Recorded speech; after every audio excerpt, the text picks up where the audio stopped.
ஒரு side rights, ஒரு side articles. இப்ப நம்ம பார்ப்போம் ரைட் டு ஈக்வாலிட்டி. என்னங்க சமத்துவ உரிமை அப்படின்னா எல்லாருமே ஒண்ணுதான்ப்பா, எல்லோரும் இந்நாட்டின் மன்னர்கள், அவ்வளவுதான்.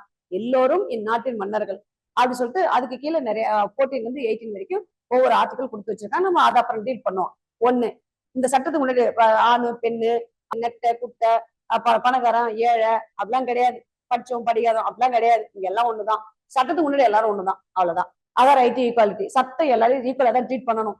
ஒரு அரசு ஒரு குடிமக்களை ஈக்குவலா தான் ட்ரீட் பண்ணணும், ஒரு சிட்டிசன். ஓகேங்களா, ஃபைன். அடுத்தது என்னங்க, ரைட் டு ஃப்ரீடம், சுதந்திரம். இதுக்காக தான் 200 வருஷமா நம்ம போராடணும். அதை வாங்கினதுக்கு அப்புறம் அனுபவிக்க முடியல, அது என்ன அர்த்தம்? அதனாலதான் என்ன பண்றாங்க, சுதந்திர உரிமை சொல்லிட்டு அதுக்கு ஆர்டிகல் 19 இருந்து 22 வரைக்கும் கொடுத்து வச்சிருக்காங்க. அடுத்தது ரைட் அகெயின்ஸ்ட் எக்ஸ்பிளாய்டேஷன், சுரண்டலுக்கு எதிரான உரிமை. இதான் சொன்னமே, சைல்டு லேபர் பாண்டட் லேபர் கூடாது, அந்த மாதிரி சொன்னல, சொல்ல வரேன். Next right to freedom of religion. நீங்க கேட்கலாம், இது ஏங்க ஒரு ஃபண்டமெண்டல் ரைட்ஸா வச்சாங்கன்னா, ஒரு மனுஷனோட ரிசோர்ஸை எக்ஸ்பிளாய்ட் பண்ணா என்ன ஆகும்? அவன் வாழ்க்கையே இல்லாம போயிடும். ஆமா, 8 மணி நேரம் வேலை வாங்குற ஒரு ஒரு வேலை 8 மணி நேரம் சொல்லி சம்பளம் கொடுக்குறீங்க. அந்த சம்பளமே உழைப்புக்கேற்றது இல்லைன்னு வச்சுக்குவாங்க. இருந்தாலும் அவன் கஷ்டத்துக்கு போறான்னு வச்சுக்கோங்களேன்.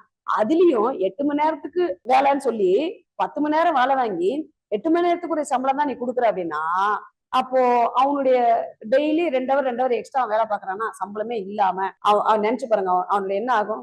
உழைப்பு. அப்ப அவருடைய ஹெல்த் பாதிக்கும். அது எக்ஸ்பிளேஷன் தான், ஹெல்த் பாதிக்கும். அதுக்கப்புறம் குடும்பம், அப்புறம் என்ன, வாழ்க்கை தானே அது.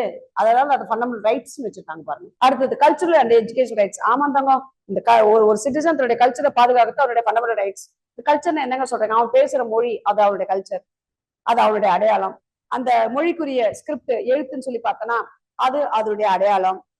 அப்புறம் அவனுடைய பண்டிகைகள், பழக்க வழக்கங்கள், கலாச்சாரங்கள் என்னவோ அதெல்லாம் அவனுடைய ஃபண்டமெண்டல் ரைட்ஸ். அவ்வளவுதான் தாங்க, அதுதாங்க சொல்றாங்க. புரியல? ஏன்னா அப்ப இந்த இந்தியாவில நீங்க யாருங்க, இந்த உலகத்துல நீங்க யாருங்க? இந்தியன், அது என்னுடைய அடையாளம். இந்தியாவில நீங்க யாருங்க? தமிழ், ஒரு பெங்காலி, ஒரு மலையாளி, ஒரு மராத்தி, ஒரு குஜராத்தி, ஒரு பஞ்சாபி, ரைட்டுங்களா? இதுல என்னுடைய அடையாளம். ஓகேங்களா? சோ உலகத்துல நான் யாரு? இந்தியன். இந்தியாவில நீ யாரு? நம்ம சொன்னது ரைட் டு கான்ஸ்டிடியூஷனல் ரெமெடி. 6வது லாஸ்ட் ஒன், அரசியலமைப்பு தீர்வான உரிமை, ஆர்டிகல் 32. எப்படி சொல்லலாம்னா, வகை வகையா சமைச்சு வாழ்க்கையில நம்ம கேள்வி கூட படாத ஒரு டிஷ்ஷா இருக்குன்னு வச்சுக்கோங்களேன், அதெல்லாம் சமைச்சு டேபிள்ல ஃபுல்லா நிரப்பி வச்சுட்டு சாப்பிடு சாப்பிடு சாப்பிடுன்னு சொல்லி ஒருத்தவங்க சொல்றாங்க. ஆனா நம்ம கையு வாயு கட்டி வச்சுட்டாங்க. வகை வகையா சமைச்சு வச்சு என்ன பிரயோஜனம்? புரியலைங்க. அப்படின்னா இவ்வளவு ரைட்ஸ் அழகழகா கொடுத்துட்டு அந்த ரைட்ஸ்க்கு ஒரு பாதிப்புனா போட்டுக்கதை தட்டி மீட் எடுக்க முடியாதுன்னா அப்ப அந்த ரைட்ஸ் கொடுத்து என்ன பிரயோஜனம்? அனுபவிச்சாதானே.